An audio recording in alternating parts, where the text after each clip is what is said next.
Hello and welcome to the Black History Month Distinguished Lecture hosted by the African and African American Studies program in the School of Social Transformation at Arizona State University.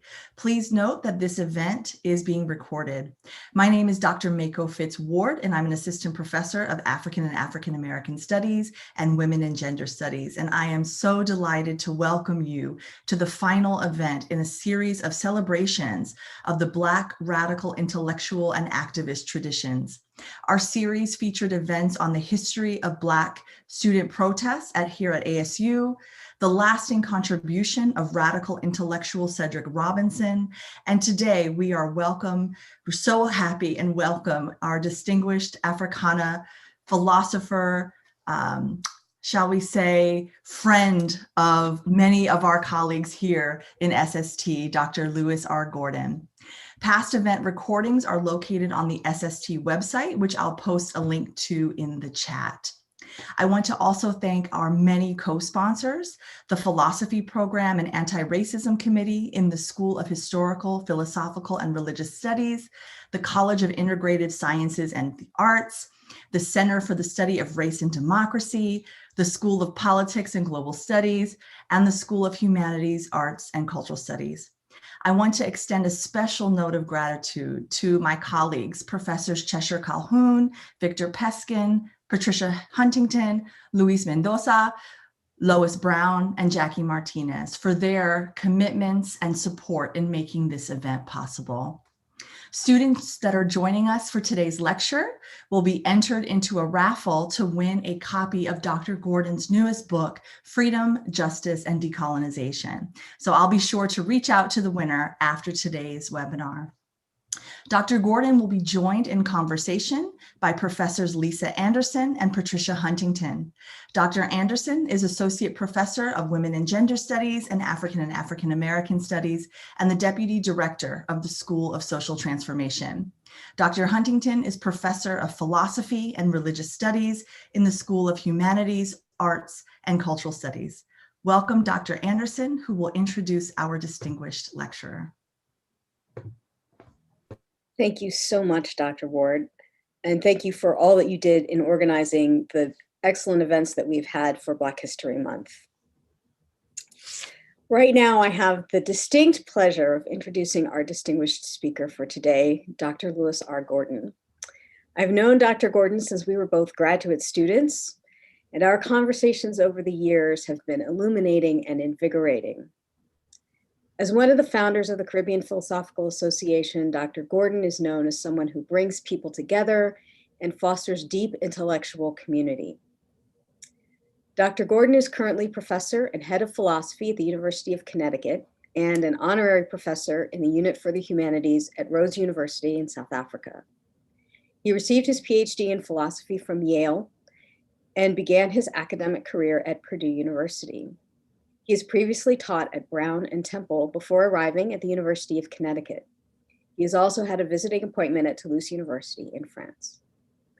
I could list all of Dr. Gordon's intellectual contributions over the course of his career, but we want to hear him talk and not me. So I will, however, mention a few of my favorite of his texts. His first, Bad Faith and Anti-Black Racism, his two books on Fanon and the Crisis of European Man, and What Fanon Said, books that established him as one of the world's preeminent Fanon scholars.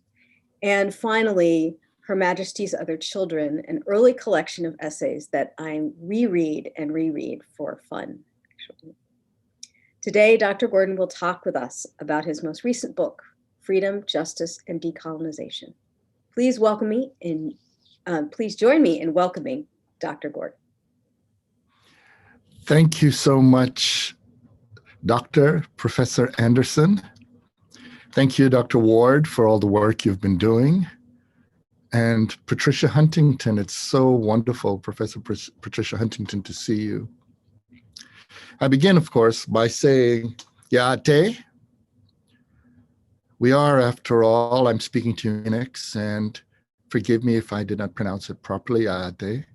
But that's Navajo for hello. Hotep, that is from ancient East Africa, for hello. Shalom, which is also hello, and assalamu alaikum, which is hello. Amatia Vanakam, which is Tamil for hello. Already we begin with so many ways to say hello. I also want to extend a few my condolences. It's really shocking that with all the mechanisms to devote our energy to life, we're in a country right now that's dealing with so much death. The fact that so many people have been lost to COVID-19, more than in wars this country has fought, is a testament to the gravitas of what happens when incompetent and malevolent leadership are chosen to guide a country. I also begin by speaking to ancestors. You know, we're in danger when we fail to understand what it is to respect ancestors, because there's no way ancestors could be ancestors without descendants. And if we have that respect, we understand that we too, if we take seriously what it is to be ancestors, means we understand what it is to be custodians of our planet, for life on this planet, for subsequent generations to come. I'm meeting you down here in the library, though I added in a few nice lights here. And one of the things people don't understand, libraries are an accumulation of writings from ancestors. Some of them are by books by people who are alive as well. We often forget is that for every book that you have, there are just perhaps hundreds, millions of hours of conversations, of ideas, of thought that were not put into those books. Today, people love to talk about philosophers, philosophy, and scholarship exclusively in terms of writing. But when I was speaking with a community of young intellectuals last night, I had to remind them that most critical thinking, most philosophy, most ideas, most theorizing is not written down. Most of the action is through speaking, through communicating, through sharing ideas. And I would add to that, that although right now we are meeting at a distance, we're meeting through the technologies available to us, I prefer to use the term physical distance. And the reason is the selling of social distance as a category is part of this colonization of knowledge. Because as what we all know is there are people, for instance, who could be physically close, say a married couple, but socially distant because they're not getting along. And there are people who could be physically distant, as we are right now, but through a commitment to connect, we can be socially close. There are people who are against being socially close, because you see, when you're close, you're intimate, you communicate, you remember each other's humanity, and you are thus less vulnerable. But in a world where there are people who are trying to keep us apart, make us imagine we're gods, that we're tough, all on our own, what happens is we're left in a mire of delusions, vulnerability, and the pretense that we can walk through the world like gods. And people who think that we are not only malignant narcissists, they imagine they don't need anybody. But we human beings are fragile. Every breath we take, every movement we make, every moment we reach forth, we are in a world of others. So we should bear in mind that not only do we need each other, but we should understand that in there's something that's very special that goes on. The three themes for today, and it is Black History Month, are freedom, justice, and decolonization. They're three themes that matter fundamentally not only for Black people, but it's what all humanity should be struggling with today. I opened in the Navajo language out of respect, because as we know, in this country, this is a country of settler colonization. And this is a country in which, no matter how much there's been beating down and attack on the indigenous peoples refuse to accept the words conquest. They prefer invaders, because every moment they get up in the morning, they look at each other and they say what my grandmother used to say, still here. Professor Anderson is a woman of African descent, and she's of Indigenous American descent. In this world that we live in, not only in North America, but Central America and Southern America, if we think about Australia, we think about New Zealand, we think about the African continent. People forget they're indigenous peoples of the African continent. There are people who get up each day and they say, still here. We're in a country that talks a lot about freedom, but we already know that we are dominated by hypocritical formulations of it. And that's because a lot of the people who cry from the loudest have been busying themselves devising ways of undermining the freedom of others. And that's because we tend to have conflated notions. If you go and look at what the slavocracy, the white supremacists, who sat down and drafted up documents to solidify their control of this land, they did not talk about freedom, actually. If you look at the Declaration of Independence, it says life, liberty, and the pursuit of happiness.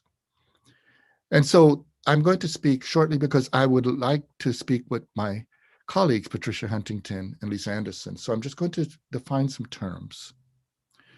The first thing I'd like you all to understand is that liberty and freedom are not identical. All liberty means is an absence of constraints. And people who think mostly about liberty often valorize having liberty over everything.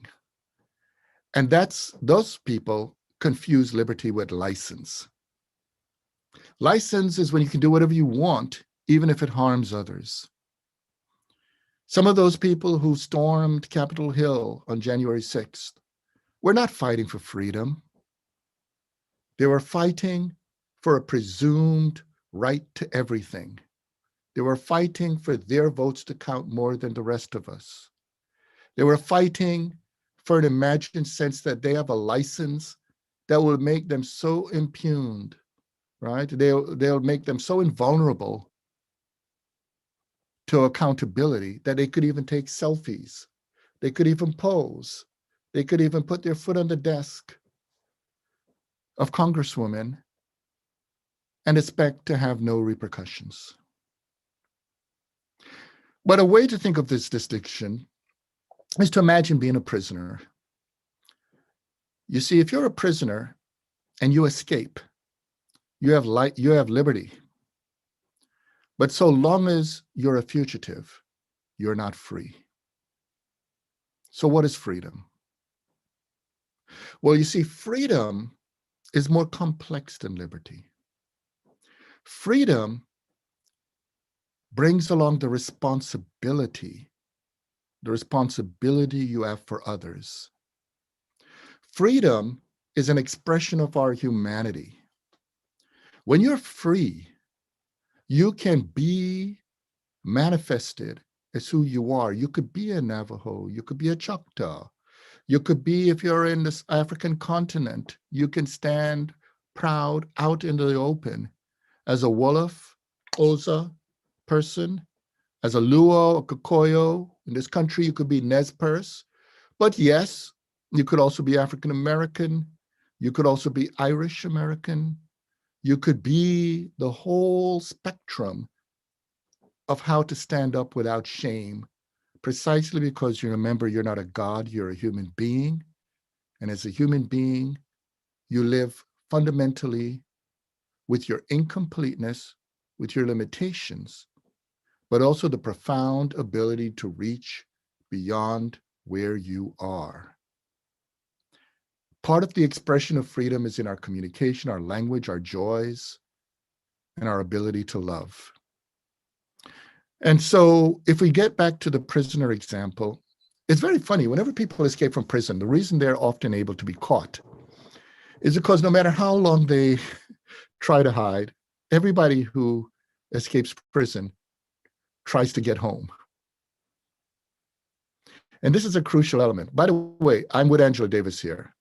I support prison abolitionism. And one of the things I'd like to say, especially because of justice studies here, I want to say as well, I want to add how delighted I am to be speaking with Arizona State, because I've been actually visiting there off and on since the 90s. And one of the things, because of justice studies is why I'm thinking about this, one of the things we have to bear in mind is, why do people go home? When you think about movies, when you think about the struggles for liberation, whether it's Robin Hood films or Star Wars films, anything dealing with struggling for liberty, eventually freedom comes up. And as you know, when you look at these grand displays of fighting against oppression, they often end with an outdoor party where everybody's celebratory. Yes, we won, we dance, we celebrate. But of course, if you could imagine the camera keep rolling, you can't party forever. Eventually someone says, you know, this is a slamming party, probably the best party ever. But you know what? I want to go home. So what in the world is home? Well, you see, one of the things is, home is where not only you belong, but it's a place properly where you can flourish. When the place that is called home is attacked, destroyed, or becomes a place of violence, although you're physically in a place called home, you are homeless. What colonization, racism are about is to disempower a people's capacity to be at home, is to render them homeless, paradoxically, in their home. For African Americans, the construction of Black people as people who are indigenous to the temporal world called Euromodernity, it commits the harm of constructing us as home in a time that rejects us as belonging. So we become temporarily homeless. For indigenous peoples, say the peoples of Arizona or all over the Americas, there's a presumption as well that you could only be at home in the past because the settlers are supposed to have the future. So it treats you like ghosts in your own home.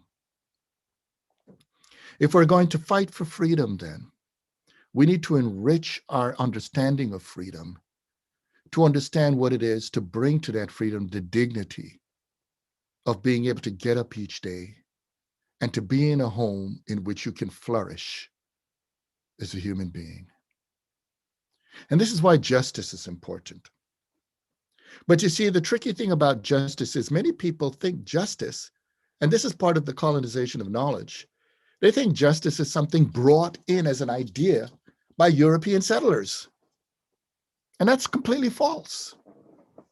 Many people have all kinds of ideas about how to think, about how we organize society in the right way, the right ways of living together. But here's the tricky point. It's a mistake for us to think that when we use our understandings of how to build institutions and ways of living together, that they must be called justice. In Southern Africa, there's a concept called Ubuntu.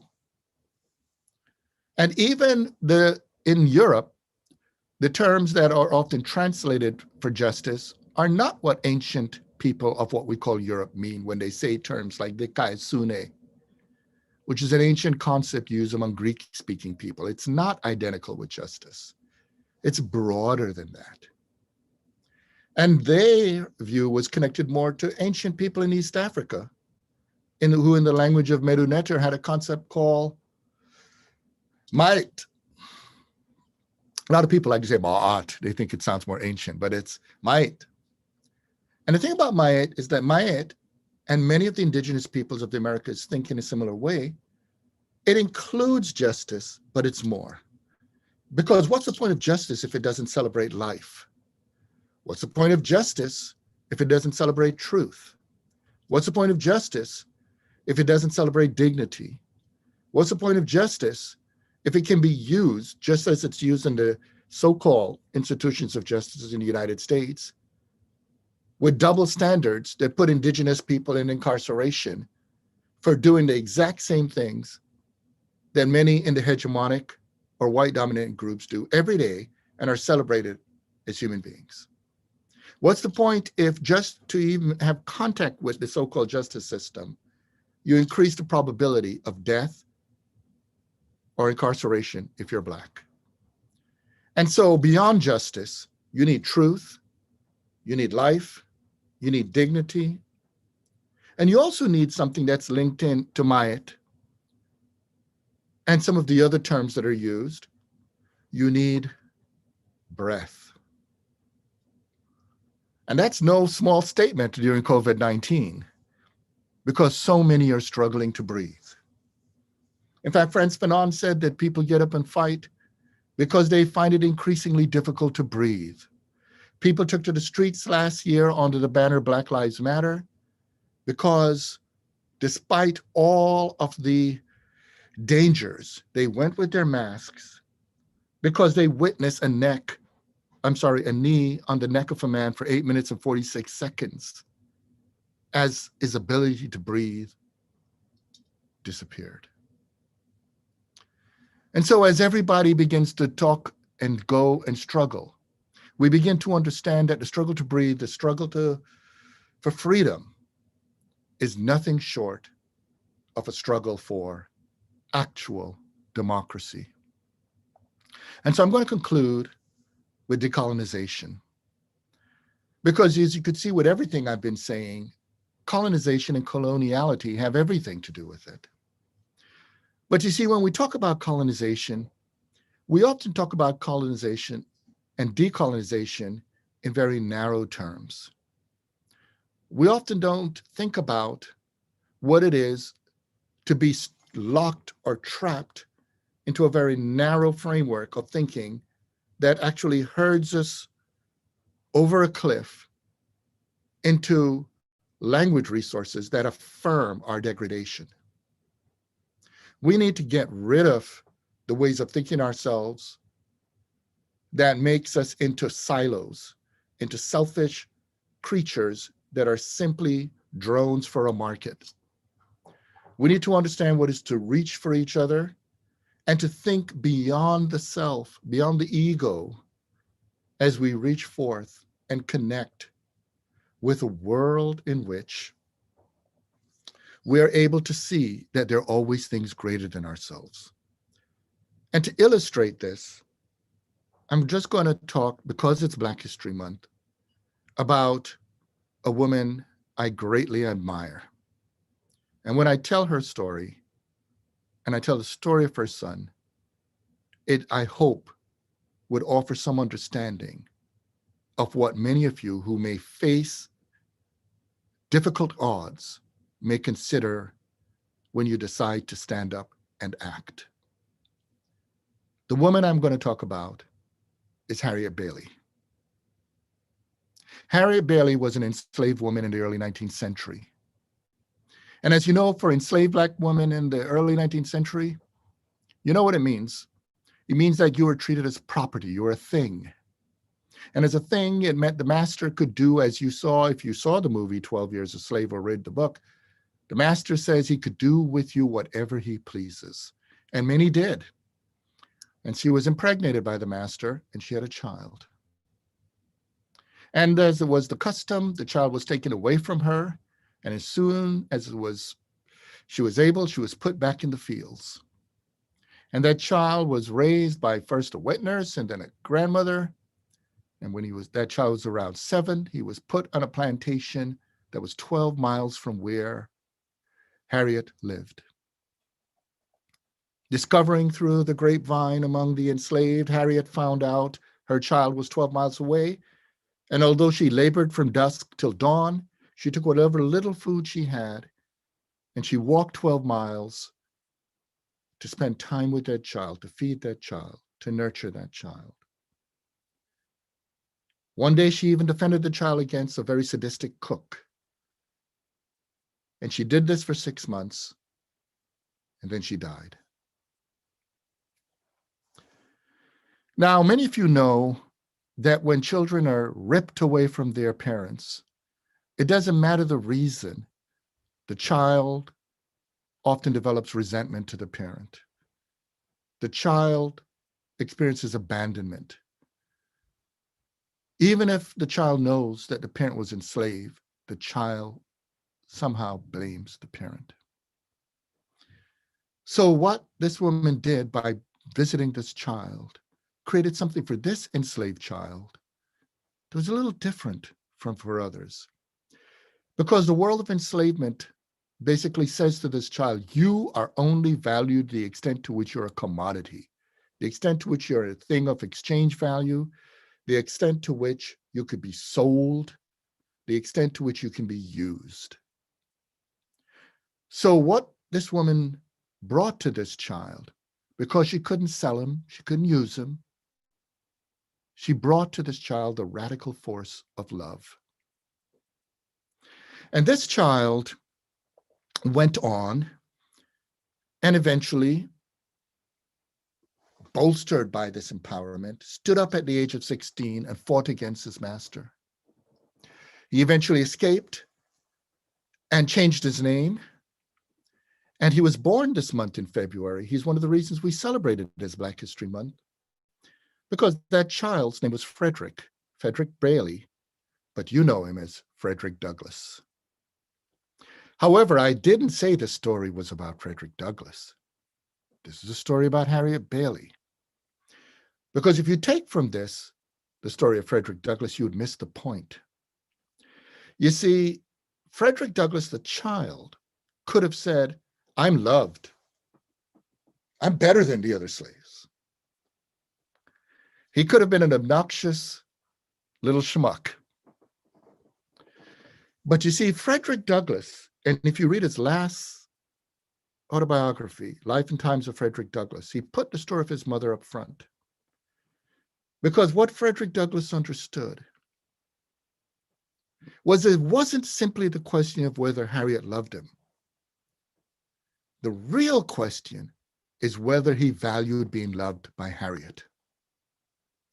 Because all the world around him tells him that to be loved by an enslaved woman was not valuable. This is something I'm sure that many who are on the reservations in this country hear all the time, who are treated as though to be loved by an indigenous woman is not as valuable as to be tapped on the shoulder by the dominant groups, by the masters, by the settlers. But because Frederick Douglass recognized the value of being loved by this woman, who in a world was told she had no value, that is what made his heart a revolutionary heart. That's what made him develop a Black consciousness, capital B, as an agent of history to go out there and fight. And here's the crucial thing. Here's the crucial thing. When he took on that struggle, he was able to do it because in identifying with that woman, he saw something powerful. You see, there are two kinds of love. There's narcissistic love where someone says, I love you. You know why? Because you're like me, and I love myself. But there's another kind of love where you don't have to be like me, where I love you in a way that I celebrate your freedom. That's a radical love. And here's the thing about that love. Harriet had no reason at all to know if the child would love her. She had no reason to know what that child would become. Her love was a revolutionary act of commitment. And so what Frederick Douglass learned from his mother, and he carried on through his stories, and it's not just Frederick Douglass, Harriet Jacobs, Anna Julia Cooper. I could give you a long list, Tula, of people who were born in enslavement. Their love, their struggle was a love born of commitment. And so when we face difficult times where we don't know what is to come, we make the mistake when we want the forecast, the guarantee about whether we will win struggles. Because the fundamental existential political question is straightforward. It's about commitment. I see the woman, the queer woman who founded Black Lives Matter as part of that tradition. Because Alicia Garza, Patrisse Cullors, when they speak as an example, they describe that tweet as a love letter. That love letter came from women whom this society said were not valuable. Every moment you march in the street, every moment we go out there collectively, we not only say that their love matters, we don't only say that Black lives matter, we say as a love letter to humanity that democracy matters. And together, this is something we can learn, not only in Black History Month, but we can learn as we continue to draw upon our ancestors and through the radical act of love, think about those anonymous, those to come, whom we may never meet, but in whose lives our actions will always matter. Thank you.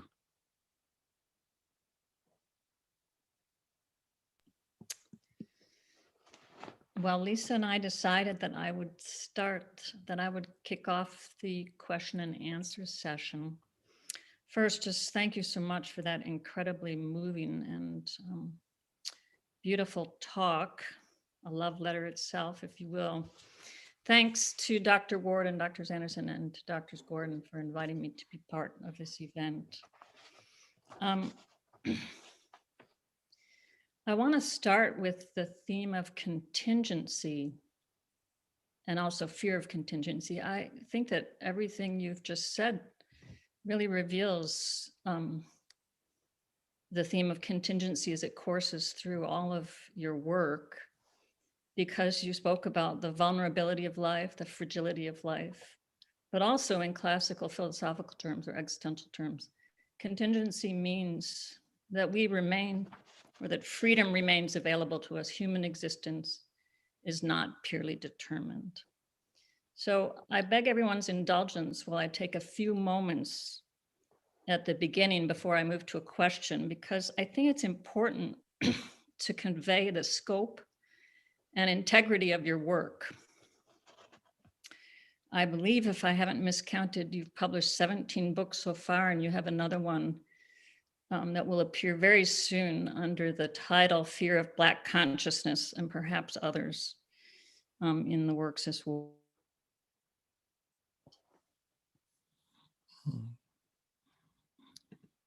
We are dealing with the contingency of technology. So Patricia should be back shortly. Yeah. There you are. Am I here? Yeah. Okay. I couldn't tell. I was moving in my own screen. Yeah, so I was interrupted. Let me just pause for a moment. I want to express a quote. I want to quote you from chapter 2 in this book, Freedom, Justice, and Decolonization. You say, politics involves contingency and flourishing, the result of which is the limitation of knowledge. And I think the entire book fleshes that out. Your comments now do, but you actually make that quote right there in conjunction with the story of Harry Bailey and Frederick Douglass. So thank you for that. What I wanted to say is that in your 17 books, your book that's forthcoming, a number of recurring themes emerge. Among them are the theme of theodicy: white people govern over life and death in this world. the privileging of morality over politics, a position that again serves whites and dominant groups and prevents a robust political consciousness from emerging. The themes of Eurocentrism and colonization of knowledge, white narcissism, Black emancipation, and others. In my understanding of your work, contingency and fear of contingency run through all of these themes. The notion of contingency you take from the 20th century existential philosopher and humanist Jean-Paul Sartre, but I believe that in your writings, the notion of the contingency of life is unpacked and fleshed out in more thoroughgoing ways than we ever found in Sartre or in classical existential thought. And I believe there are at least two reasons for that. One is that you just have a rich, multidimensional conception of human existence.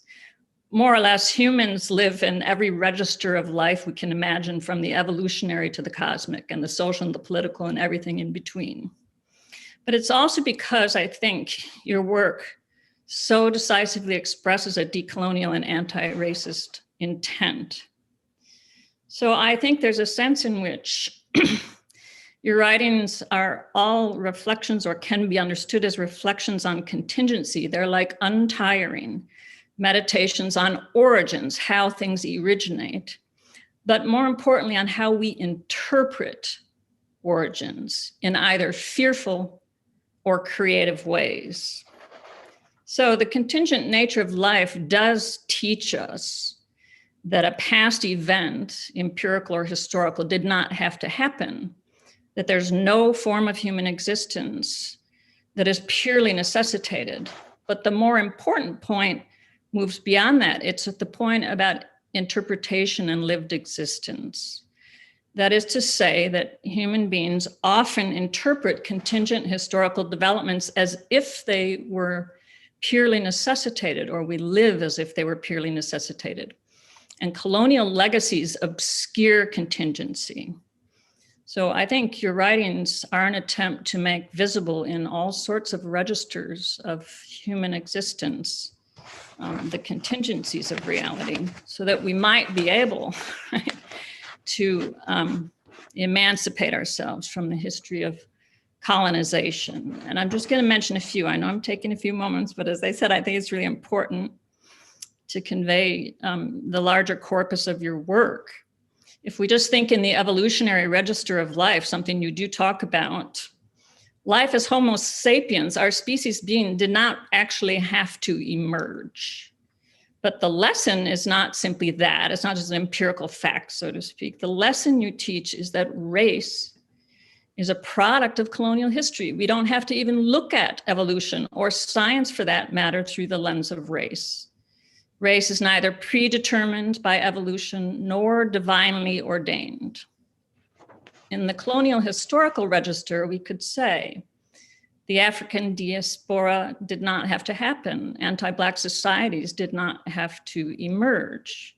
Of course, they did. So the important question is, do we conceptualize colonization and decolonization in ways that dismantle oppressive forms of invisibility, erasure, and violence, or do we reproduce deceptive, harmful dependencies? And this, of course, is a driving theme of this book, Freedom, Justice, and Decolonization. And I'm really glad that you went into language, because I think this is another really serious part of your writing, to investigate the origins of words in multiple languages and at the font of multiple civilizations. This is a way, I think, as you've said before, people tend to think there's something like a little lyrical jaunts or flourishments in your writings, but it's a very serious movement in your thought, because it dismantles Eurocentrism, or begins to shift the geography of reason across the world. So here we can just ask, did reason emerge from a single strain of linguistic and conceptual sources in Europe, or from multiple contingent sources that in fact have always interacted and mutually germinated one another, that there really never was an insular beginning of Greek philosophy, for example? So this just returns me to fear.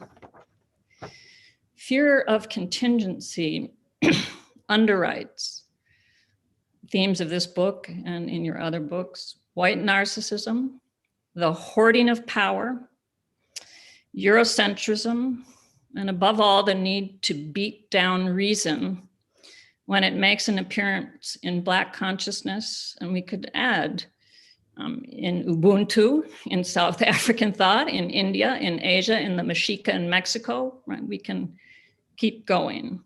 So this is all a way of just inviting you to return to the discussion of the importance of contingency in this book. But I'm also thinking of your forthcoming book, Fear of Black Consciousness. I think in this book, you clearly link contingency to a project of debunking both faulty models of decolonization and faulty visions of social emancipation. And here I'm kind of thinking about the fact that you talk a lot about fetishism, fetishized decolonial objectives perpetuate the myth of Europe and whites as the redeemers of humankind, or don't dismantle it. But on the other side, there's Afro-pessimism, a view that continues to deprive Blacks of a sense of independent agency. And I think that's linked to your next book, Fear of Black Consciousness, because there's just that question, you mentioned it yourself: what is Black consciousness with a capital B? How does it emerge? And why is it so darn threatening? Well, thank you.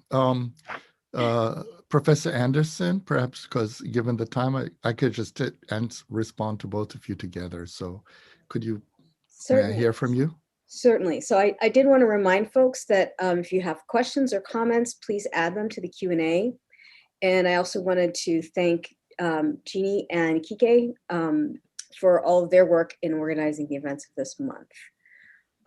So I have for you maybe a sort of very broad kind of open question. As I've been sort of thinking about Afro-pessimism in particular, but also about Black futurity and Black joy, I wanted to know if you could talk a little bit about the connection between radical acts of love and an idea of Black futurity. That'll be my question. Okay, well, thank you both. Okay, there's a lot I can say, but what I'll do, that way we could get to some of the Q&A, is to make three brief remarks.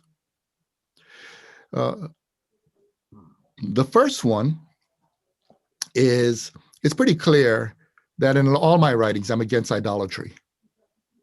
I'm against the construction of false gods. And I'm not the only one. I'm not the first person to say this. I mean, it's there in Judaism. It's there in the thought of Nietzsche.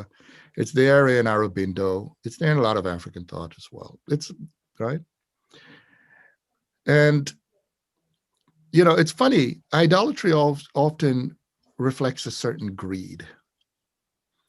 And it also reflects a certain need for some. See, one of the scary things about human existence is existence itself. To exist is to stand out. And if you stand out, you're responsible for many things, but you also deal with the fragility of standing out.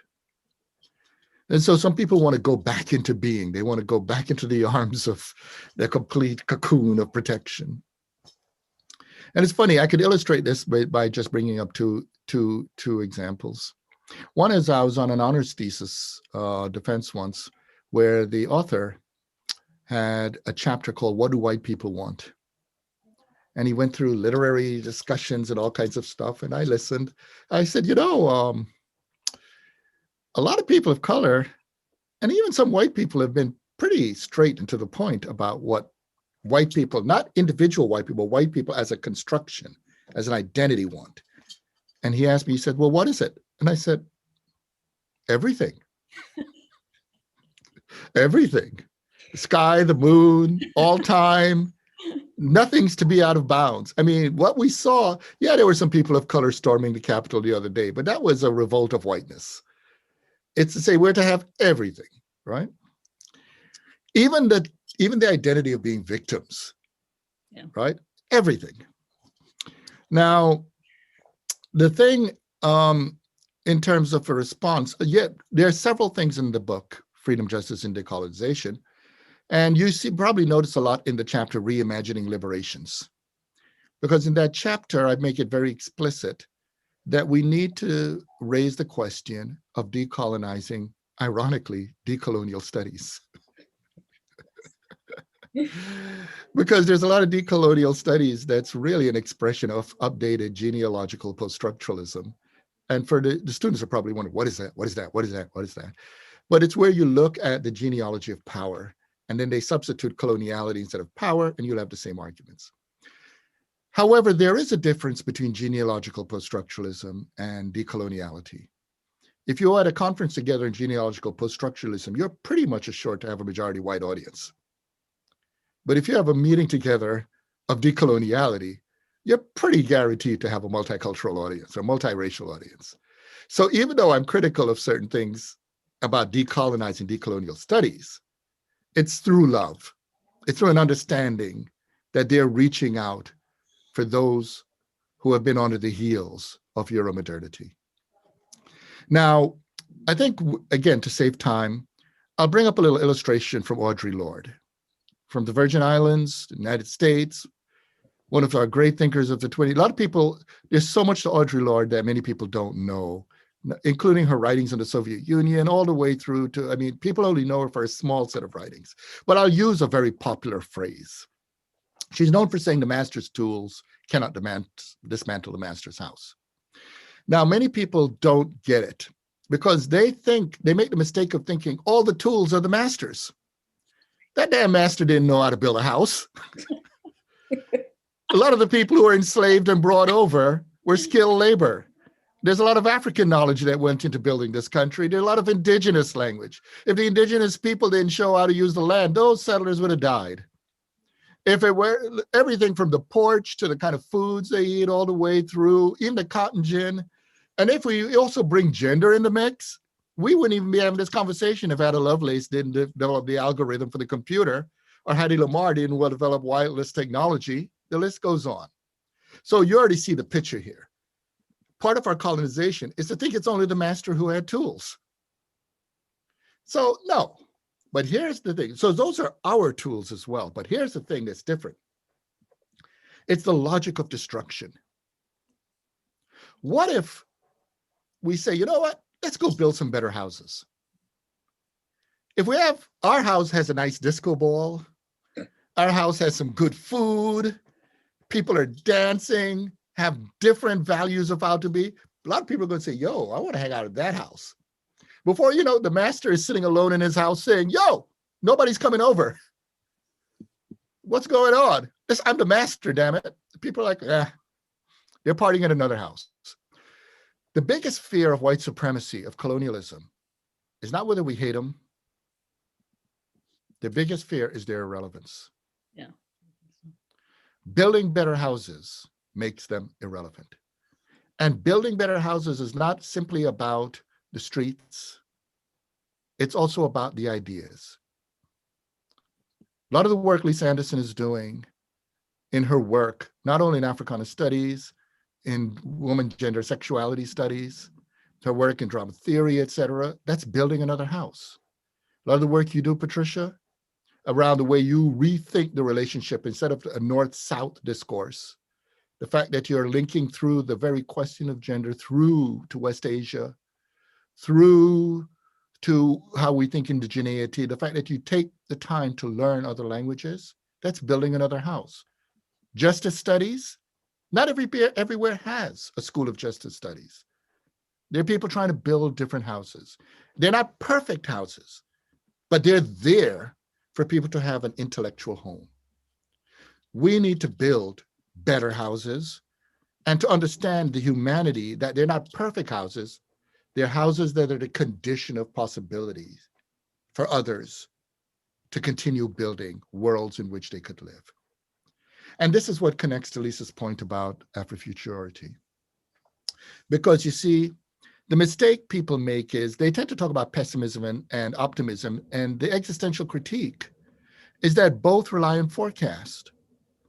But the story, why I tell the story of Harriet Bailey, is because she didn't know the outcome. She didn't have to, because the fundamental political issue for action is commitment. And that means you understand things greater than yourself. And in a way, she was building a home. She didn't have the physical things, but she built a home of the heart.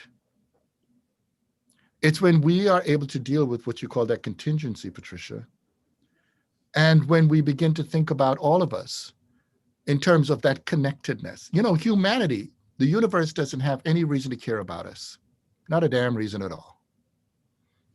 At the end of the day, we know that there'll be a time when there'll be no more human beings. We all know that.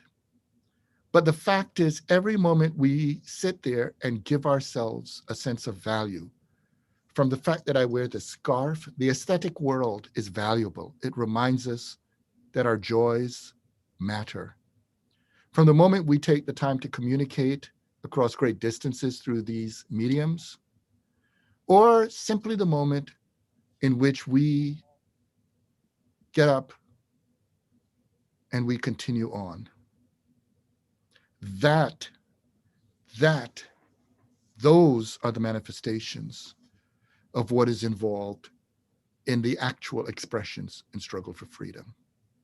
So I know we're running short in time, so let me see what we have with the Q&A.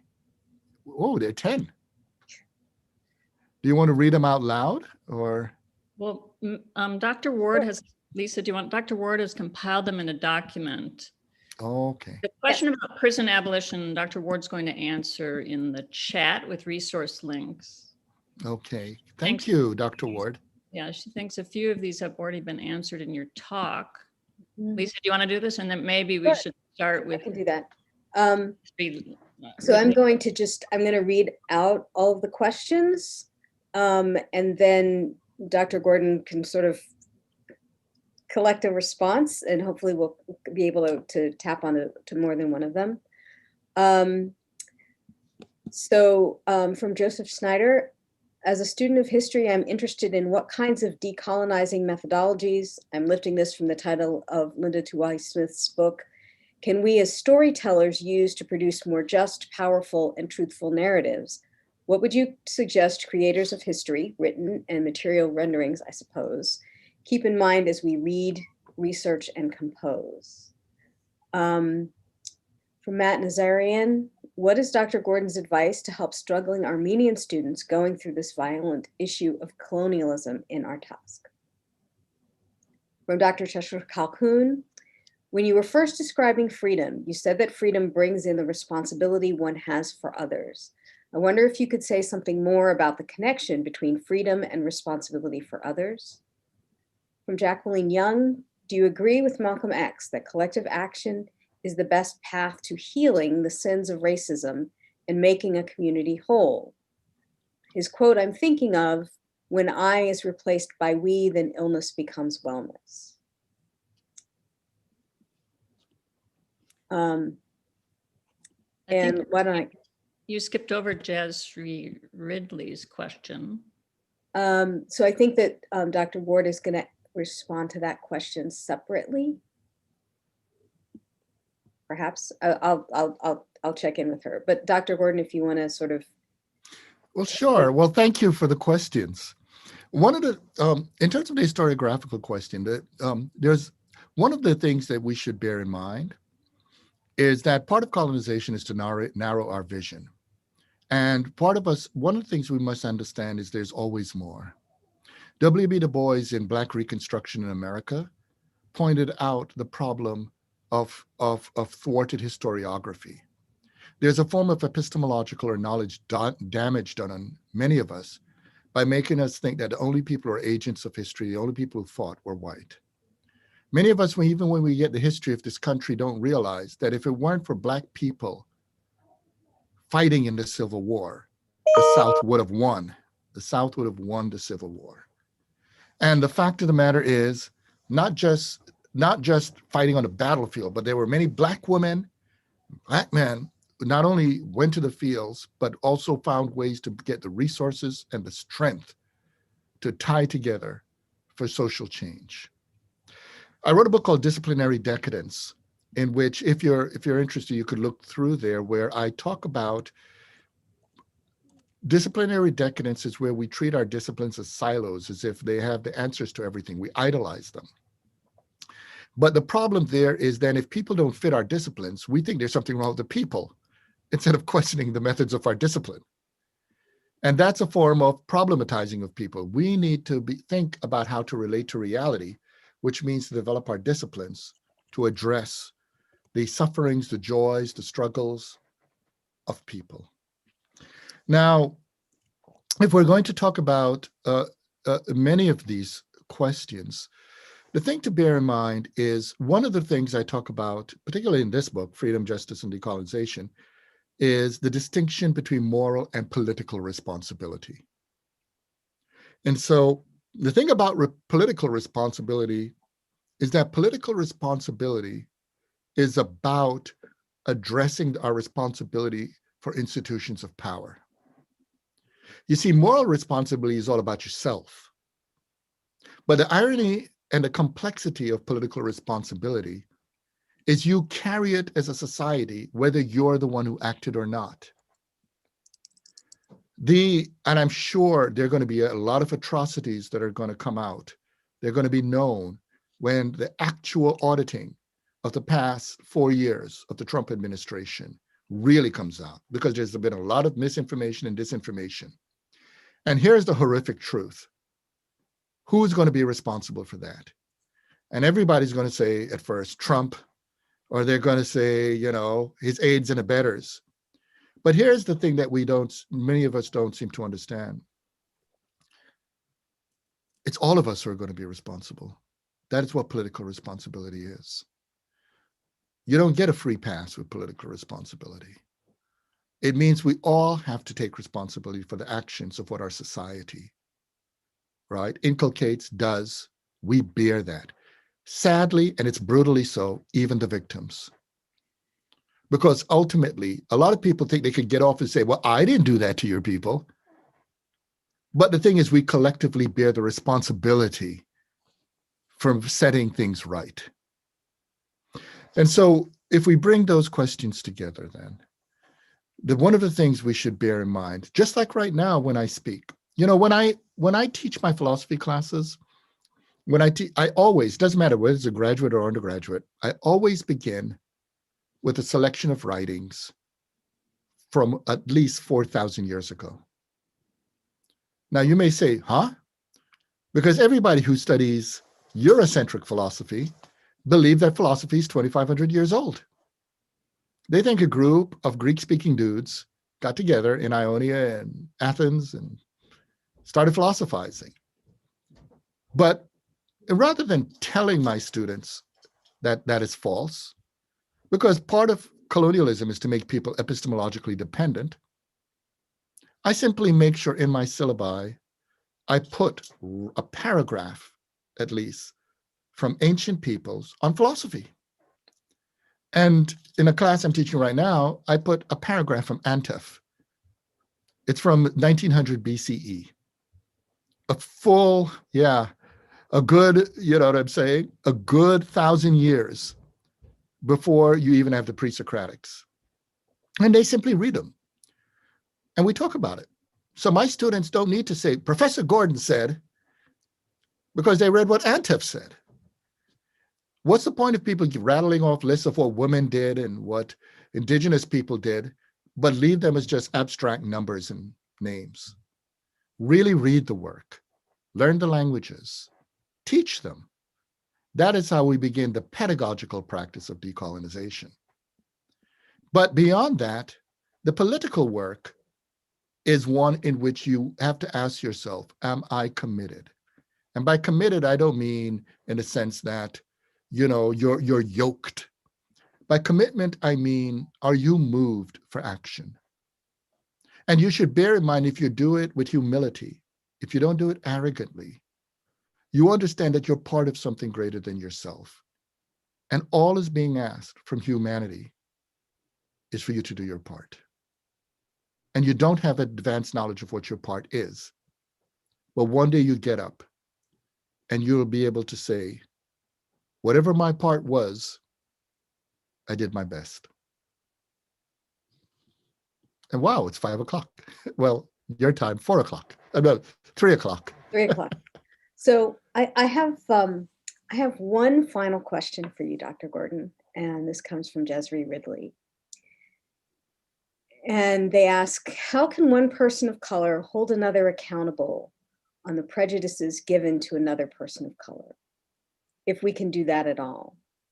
What advice would you give a Black person on how to help educate other Black people to use Black consciousness? The short answer is, if we don't hold each other accountable, we don't respect our humanity. We patronize other human beings when we don't speak truthfully with them. But we must do it out of love, not arrogance. The thing is not to dictate or preach to others, is to learn with others. To give you an example, I never teach a course as a pontificator. I never teach a course with the title, even though I have a title called professor. I always introduce myself as a co-learner.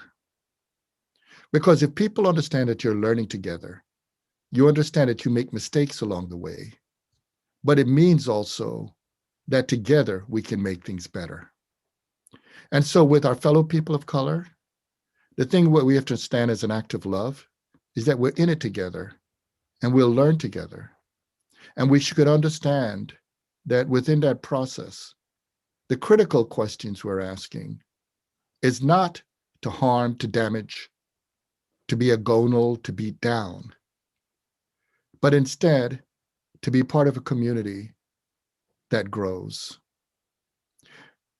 You know, there are people who look at, I mean, I never say I'm only a philosopher, by the way, and Lisa knows this and Patricia knows this. I always say I'm also a philosopher because I'm read in many disciplines.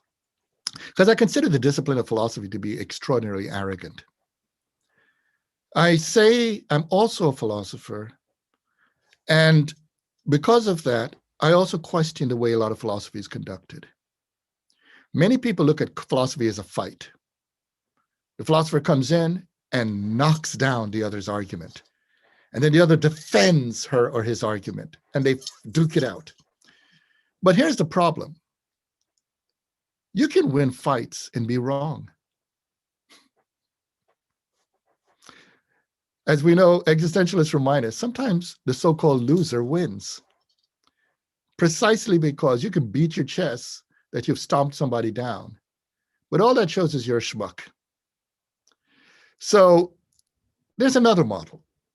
What if the purpose of looking for truth is to find a way to see what you haven't seen before, hear what you haven't heard before, learn what you haven't learned before?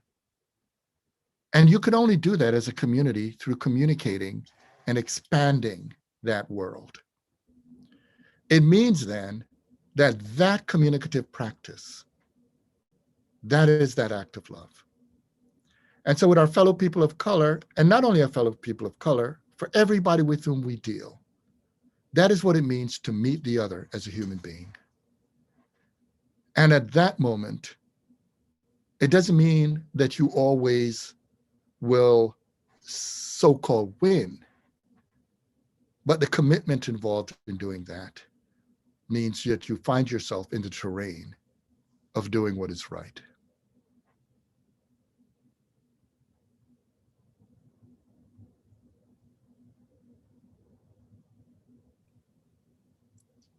Thank you, Dr. Gordon. That was, as usual,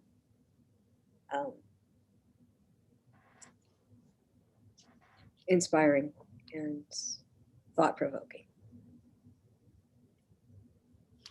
Well, thank you, all of you from the Arizona State community.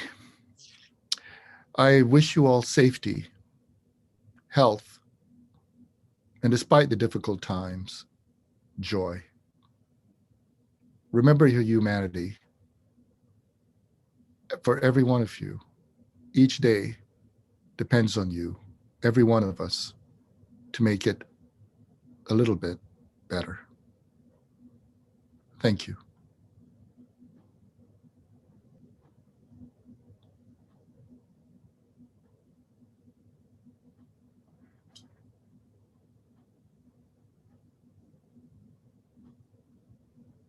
And I'll close by thanking all of you for participating in our